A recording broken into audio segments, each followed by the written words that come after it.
तो कैसे हैं स्टूडेंट। आशा करते हैं स्वस्थ होंगे, मस्त होंगे और मन लगाकर पढ़ाई कर रहे होंगे। और आज की इस वीडियो में मैं आप सभी को क्लास 10th हिंदी का जो काव्य खंड है ना स्टूडेंट, काव्य खंड का अध्याय 5 जिसका नाम है भारत माता। ठीक है स्टूडेंट, भारत माता के टोटल वीवीआई ऑब्जेक्टिव मैं आप लोगों को वन शॉट में प्रोवाइड करवाने वाला हूं, इसलिए वीडियो के अंत तक जरूर बने रहें। और अगर वीडियो आपको अच्छा लगेगा तो चैनल को सब्सक्राइब जरूर कर लीजिएगा। ठीक है, तो आइए बिना लेट किए हुए हम सभी स्टार्ट करते हैं पहला प्रश्न से। देखिए स्टूडेंट, सबसे पहला प्रश्न हम लोगों का कि सुमित्रा नंदन पंत किस वाद के कवि थे। बताएंगे आप लोग कि ये जो सुमित्रा नंदन पंत जी जो थे वो किस वाद के कवि थे। छायावाद के कवि थे, प्रयोगवाद के कवि थे, या फिर नकेनवाद के कवि थे, कैप्सूल वाद के कवि थे। कैप्सूल वो खाने वाला कैप्सूल नहीं समझ लीजिएगा स्टूडेंट। ठीक है, बताएंगे आप लोग ये जो सुमित्रा नंदन पंत जी थे वो किस वाद के कवि थे। तो याद रखिएगा छायावादी कवि थे। ठीक है, अर्थात छायावाद के कवि थे। याद रखेंगे आप लोग, काफ़ी इंपॉर्टेंट प्रश्न है। और मैं आपको बता दूं ये कौन है, सुमित्रा नंदन पंत जी कौन है। तो भारत माता के लेखक है।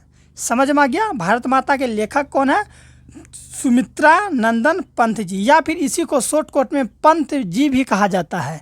और यह प्रश्न इतना इंपॉर्टेंट है कि 2025 में पूछा गया है। दूसरा प्रश्न देखिए यहाँ क्या है, सुमित्रा नंदन पंत का जन्म किस राज्य में हुआ था। बताएंगे आप लोग कि ये सुमित्रा नंदन पंत जी का जो जन्म है किस राज्य में हुआ था। बिहार में, मध्य प्रदेश में, राजस्थान में, या फिर उत्तरांचल उत्तराखंड में। तो इसका राइट आंसर हो जाएगा उत्तरांचल में हुआ था। ठीक है स्टूडेंट, जो कहाँ पड़ता है, उत्तराखंड में पड़ता है। ठीक है, तीसरा नंबर का प्रश्न बताइए कि कवि सुमित्रा नंदन पंत समाजवाद के किस दर्शन की ओर प्रवृत्त हुए। किस दर्शन की ओर प्रवृत्त हुए मेरे प्यारे बच्चों। तो याद रखिएगा अरविंद दर्शन की ओर। किस दर्शन की ओर, अरविंद दर्शन की ओर क्या हुए थे, प्रवृत्त हुए थे। समझ में आ गया तीसरा नंबर तक। चलिए अब हम लोग चौथा नंबर प्रश्न कर लेते हैं। यहाँ पर है मेरे प्यारे बच्चों कि ग्राम्या किसकी रचना है। ये जो ग्राम्या है ना मेरे प्यारे बच्चों, किसकी रचना है। रामधारी सिंह दिनकर का, घनानंद का, बद्री नारायण चौधरी जिसे हम लोग प्रेमघन कहते हैं उसका, या फिर सुमित्रा नंदन पंत। तो याद रखिएगा ग्राम्या जो रचना है ये सुमित्रा नंदन पंत जी का है। ठीक है, भारत माता के जो लेखक है सुमित्रा नंदन पंत उन्हीं का है ये फिर ग्राम्य रचना। चलिए आ गया। आइए 5 नंबर का बताएंगे आप लोग कि सुमित्रा नंदन पंत ने मिट्टी की प्रतिमा उदासनी किसे कहा है। मिट्टी की क्या है, मिट्टी की प्रतिमा उदासनी किसे कहा है मेरे प्यारे बच्चों। तो याद रखिएगा भारत माता को कहा है। किसे कहा है, भारत माता को मिट्टी की प्रतिमा उदासनी कहा है। ठीक है, चलिए 6 नंबर का है कि युगपथ किस कवि की रचना है। जो है ये जो युगपथ है मेरे प्यारे बच्चों किस कवि की रचना है। बताएंगे आप लोग, याद रखिएगा सुमित्रा नंदन पंत की रचना है। युगपथ किस कवि की रचना है, तो सुमित्रा नंदन पंत की रचना है। समझ में आ गया 6 नंबर तक आप लोगों को। चलिए अब हम लोग 7 नंबर का प्रश्न करेंगे। ठीक है, सभी के सभी प्रश्न काफ़ी इंपॉर्टेंट है। 30 कोटि, ठीक है मेरे प्यारे बच्चों, 30 कोटि संतान नग्न तन, यह पंक्ति किस शीर्षक कविता की है। तो ये जो पंक्ति है भारत माता शीर्षक कविता की है। तो इस तरह से हम लोगों ने 7 नंबर तक प्रश्न को समाप्त कर लिया। अब आइए हम लोग आगे देखते हैं। ठीक है स्टूडेंट, अगर आप लोगों को समझ में आ रहा होगा तो चैनल को सब्सक्राइब कर लेंगे। ठीक है, साथ ही साथ वीडियो को भी लाइक करेंगे और बताएंगे आप लोग कमेंट करके कि आप लोगों को समझ में आ रहा है या फिर नहीं आ रहा है। ठीक है स्टूडेंट, चलिए 8 नंबर का जवाब देने का प्रयास करेंगे आप लोग। यहाँ पर है कि कवि सुमित्रा नंदन पंत के अनुसार कौन अपने घर में प्रवासिनी बनी हुई है। कौन है जो अपने घर में प्रवासिनी बनी हुई है, फ्रांसीसी, अंग्रेज, भारत माता या फिर जापानी। तो भारत माता जो है मेरे प्यारे बच्चों ये अपने ही घर में क्या बनी हुई है, प्रवासिनी बनी हुई है। और यह प्रश्न 2023 में पूछा गया है। 9 नंबर का है कि गुंजन किस कवि की रचना है। गुंजन मेरे प्यारे बच्चों किस कवि की रचना है, तो सुमित्रा नंदन पंत जी की रचना है। गुंजन सुमित्रा नंदन पंत जी की रचना है। अगला है कि सुमित्रा नंदन पंत किस युग के कवि है मेरे प्यारे बच्चों। सुमित्रा नंदन पंत जी किस युग के कवि है।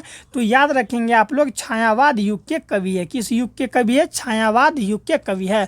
सभी के सभी प्रश्न काफ़ी इंपॉर्टेंट है। अगर आप लोग 1 से लेके लगभग मैं आपको 45 प्रश्न करवाऊंगा, 45 के 45 प्रश्न को तैयारी कर लेते हैं ना, तो इस चैप्टर से आप लोग निश्चिंत रहेंगे कि एक भी मार्क्स कटने वाला है। और मैं आप लोगों को हमेशा चैप्टर वाइज प्रश्न करवाता हूँ ताकि आप लोग का एक भी मार्क्स नहीं कटे। ठीक है, चलिए 11 नंबर का बताएंगे कि पंत को किस रचना पर ज्ञानपीठ पुरस्कार प्राप्त हुआ था। यानी कि जो हमारे सुमित्रा नंदन पंत जी है ना, उसे किस रचना पर ज्ञानपीठ पुरस्कार से सम्मानित किया गया था, बताएंगे आप लोग। चितंबरा पर, सत्यकाम पर, लोकायतन पर या फिर स्वर्ण किरण पर। तो इसका राइट आंसर हो जाएगा चितंबरा पर। उसको जो है, ठीक है, पंत जी को चितंबरा पर ज्ञानपीठ पुरस्कार मिला था। चलिए 12 नंबर का बताइए कि भारत माता शीर्षक प्रगीत पंत के किस काव्य संकलन से लिया गया है। बताइए कहाँ से ये लिया गया है मेरे प्यारे बच्चों, तो ग्राम्या से लिया गया है। कहाँ से लिया गया है, ये जो है भारत माता शीर्षक प्रगीत, हाँ, पंत के किस काव्य संकलन से लिया गया है, तो ग्राम्या से लिया गया है। चलिए अब आगे है 13 नंबर का कि ग्राम्या काव्य संकलन की कविताओं पर किसका प्रभाव है। किसका प्रभाव है मेरे प्यारे बच्चों, तो यथार्थवाद का प्रभाव है। किसका प्रभाव है, यथार्थवाद का प्रभाव है। ठीक है स्टूडेंट, आप लोग कमेंट करके बताइएगा कि समझ में आ रहा है या फिर नहीं आ रहा है। मैं आपको बता दूं स्टूडेंट कि हमारे इस चैनल पर सभी सब्जेक्ट का तैयारी ज़ोरों शोरों से कराया जाता है। अगर बाकी के सब्जेक्ट का तैयारी अगर नहीं कर रहे हैं आप लोग ऑब्जेक्टिव का, तो ज़रूर कर लेंगे। इस चैनल पर हर एक ऑब्जेक्टिव का आपको वीडियो मिल जाएगा। ठीक है, प्लेलिस्ट एक बार जरूर चेक कर लेंगे, नहीं तो इसी वीडियो के डिस्क्रिप्शन में भी जाके देख लीजिए। 14 का है कि प्रकृति का सुकुमार कवि किसे कहा जाता है। प्रकृति का सुकुमार कवि किसे कहा जाता है, तो पंत जी को कहा जाता है। पंत अर्थात सुमित्रा नंदन पंत होगा। ठीक है मेरे प्यारे बच्चों, पंत से आप लोग क्या समझेंगे कि सुमित्रा नंदन पंत जी को शॉर्टकट में पंत कहते हैं। 15 नंबर का प्रश्न है कि भारत माता के संबंध में क्या सही है। बताएंगे आप लोग कि भारत माता के संबंध में क्या सही है मेरे प्यारे बच्चों, तो ग्रामवासिनी सही है। ठीक है, क्योंकि भारत माता गांव में बसती है ना लेखक के अनुसार, इसलिए। अगला देखिए यहाँ क्या है कि सरविंदुहासिनी कौन है। बताएंगे कि सरविंदुहासिनी कौन है मेरे प्यारे बच्चों, तो भारत माता को ही सरविंदुहासिनी कहा गया है। चलिए आगे जवाब देंगे आप लोग।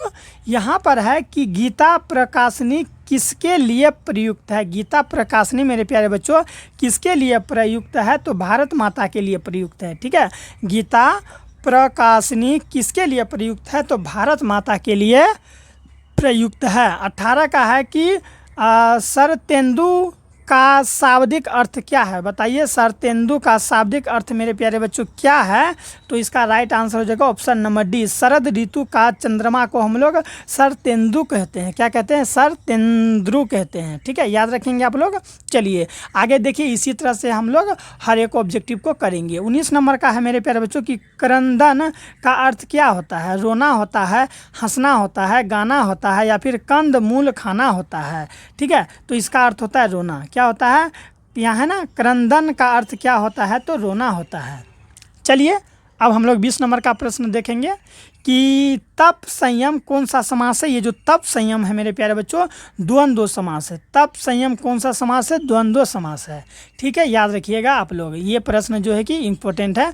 और ये वाला जो प्रश्न है कि पंत का जन्म कब हुआ था, यह प्रश्न 2021 में और 2022 में पूछा गया है। तो बताएंगे आप लोग कि पंत का जन्म कब हुआ था। 1900 ईस्वी में, 1901 में, 1902 में या फिर 1903 ईस्वी में। तो पंत जी का जन्म 1900 ईस्वी में हुआ था। कब हुआ था, 1900 ईस्वी में। चलिए समझ में आ गया ना। अब हम लोग आगे देखते हैं 22 नंबर का प्रश्न क्या है कि पंत की मृत्यु कब हुआ। यहाँ तो जन्म दे दिया है मेरे प्यारे बच्चों की जन्म हुआ है कब, 1900 ईस्वी में। तो उसका मृत्यु कब हुआ, तो इसका जो मृत्यु का डेट है आप लोग वो भी याद रखेंगे कि 29 दिसंबर, कितना दिसंबर मेरे प्यारे बच्चों, 29 दिसंबर 1977 को हुआ था। यानी कि ये लगभग 77 साल जिए पूरा पूरी। ठीक है ना, यहाँ पर 1900 में जन्मे और 1977 में मर गए, यानी कि 77 साल जिए। ठीक है, चलिए अगला है यहाँ पर पंत अर्थात आप लोग क्या समझेंगे, सुमित्रा नंदन पंत। ठीक है, मैं पहले ही क्लियर कर दूँ, पंत अर्थात सुमित्रा नंदन पंत। पंत का जन्म कहाँ हुआ था। बताएंगे आप लोग कि पंत का जो जन्म है मेरे प्यारे बच्चों कहाँ हुआ था। तो पंत जी का जन्म कहाँ हुआ था, यहाँ देखिए कौसानी है ना, यहाँ पर कौसानी अल्मोड़ा में हुआ था। कौसानी अल्मोड़ा में पंत का जन्म हुआ था, कौसानी अल्मोड़ा में। ठीक है, चलिए अब हम लोग आगे देखते हैं। 23 तक तो हम लोगों ने देख लिया, इसी तरह के बाकी के ऑब्जेक्टिव हम लोग करते चलेंगे बाबू लोग। चलिए 24 नंबर का आप लोग जवाब देने का प्रयास करेंगे कि पंत ने महाकाव्य लिखा। पंत जी ने कौन सा महाकाव्य लिखा था? तो ये जो देख रहे हैं ना आप लोग, ऑप्शन नंबर सी, ये लोकायन, यही लिखे थे। ठीक है, पंत जी ने महाकाव्य लिखा तो लोकायतन महाकाव्य पंत जी ने लिखे थे।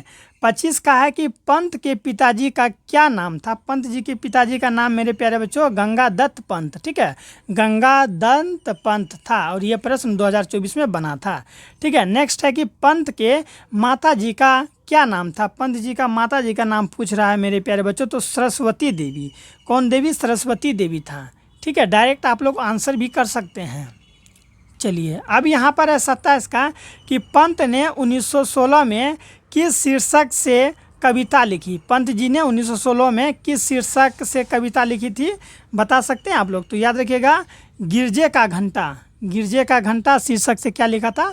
तो कविता लिखा था। अगला है यहाँ पर 28 का कि गंगा यमुना को कवि ने किसके मानक के रूप में प्रस्तुत किया है? किसके मानक के रूप में प्रस्तुत किया है? तो भारत माता के दो आँख। कवि अर्थात सुमित्रा नंदन पंत जी कहते हैं कि ये जो गंगा यमुना है ना, ये भारत माता का दो आँख है। ठीक है, वही कवि कहते हैं कि ये भारत माता के दो आँख है। कौन? तो गंगा और यमुना। चलिए अगला है कि तरुतल निवासिनी के माध्यम से कवि ने भारत के निवासियों को कैसा चित्रण किया है? भारत के निवासियों को कैसा चित्रण किया है? तो दीनता का। कैसा चित्रण किया है मेरे प्यारे बच्चों? तो दीनता का चित्रण किया है। 30 नंबर का है कि भारत माँ के श्रेष्ठ, ठीक है मेरे प्यारे बच्चों, भारत माँ के श्रेष्ठ मुख की तुलना कवि ने किससे की है? बताइए, कवि ने मेरे प्यारे बच्चों किससे की है? तो ऑप्शन नंबर डी, छायायुक्त चंद्र से की है। किससे की है? छायायुक्त चंद्र से की है। ठीक है, 30 नंबर का समझ में आ गया होगा। अब आइए हम लोग 31 नंबर का प्रश्न देखेंगे। यहाँ पर है मेरे प्यारे बच्चों कि भारत माता कवि में, ठीक है, भारत माता कविता में भारत का कैसा चित्र प्रस्तुत किया गया है? भारत का कैसा चित्र प्रस्तुत किया गया है? तो यथार्थ है ना। यहाँ पर ऑप्शन नंबर क्या हो जाएगा? सी, यथार्थीय। ठीक है स्टूडेंट, इसका राइट आंसर हो जाएगा ऑप्शन नंबर सी, यथार्थीय। अब आइए 32 का हम लोग देखते हैं कि 32 नंबर का प्रश्न क्या है कि जातीय अस्मिता की दृष्टि से इतिहास का प्रभाव कैसा है? इतिहास का जो प्रभाव है मेरे प्यारे बच्चों कैसा है? तो याद रखिएगा, अविच्छिन्न है। क्या है? अविच्छिन्न है। नेक्स्ट है हम लोगों का 33 नंबर का, देखिए यहाँ पर कि कवि के अनुसार, किसके अनुसार? याद रखेंगे आप लोग कि कवि के अनुसार भारत माता की दो आंखें कौन है? तो गंगा और यमुना जो है ये भारत माता की दो आँख ही है। और क्या है मेरे प्यारे बच्चों? चलिए 34 का देख लेते हैं। यह प्रश्न 2022 में बना था 34 का। ठीक है, चलिए आइए हम लोग अब इनका जवाब देखते हैं। यहाँ पर है कि युगवाणी किसकी काव्य कृति है? तो युगवाणी जो है मेरे प्यारे बच्चों सुमित्रा नंदन पंत की काव्य कृति है। कौन? युगवाणी। अगला है कि भारत माता सारे जग की है। भारत माता जो है वो सारे जग की क्या है? देवी है, माँ है, बहन है, या फिर इनमें से सभी? तो आप लोग याद रखेंगे 35 का हो जाएगा ऑप्शन नंबर डी, माँ है। हम लोग सब कोई क्या कहते हैं? जितने भी पृथ्वीवासी हैं भारत को क्या कहते हैं? भारत माँ कहते हैं ना। इसीलिए भारत माता आप लोग भी सुने होंगे या फिर इस शब्द का प्रयोग भी किए होंगे, भारत माँ, ये हम लोग की भारत माँ है कहते हैं ना। हाँ, चलिए आइए अब हम लोग देखते हैं आगे। सुमित्रा नंदन पंत को मानव सौंदर्य ने किस ओर आकृष्ट किया है? किस ओर आकृष्ट किया है बताइए आप लोग? तो याद रखेंगे, समाजवाद की ओर आकृष्ट किया है। किसकी ओर? यानी कि समाजवाद की ओर इसे खींचा है। अगला है कि गीता उपदेश देता है। ये जो गीता है ये उपदेश देता है कर्म का। गीता किसका उपदेश देता है? तो गीता कर्म का उपदेश देता है मेरे प्यारे बच्चों। भारत माता की आंखें झुकी हुई है। ये जो भारत माता है ना, इसकी आंखें जो है मेरे प्यारे बच्चों झुकी हुई है। किससे झुकी हुई है? तो चिंता से झुकी हुई है। भारत माता की जो आंखें हैं झुकी हुई है चिंता से। अगला है कि ग्रामवासिनी कौन सा समास है? मेरे प्यारे बच्चों ग्रामवासिनी कौन सा समास है? बहुव्रीहि, अव्ययी भाव, कर्मधारय, द्विगु।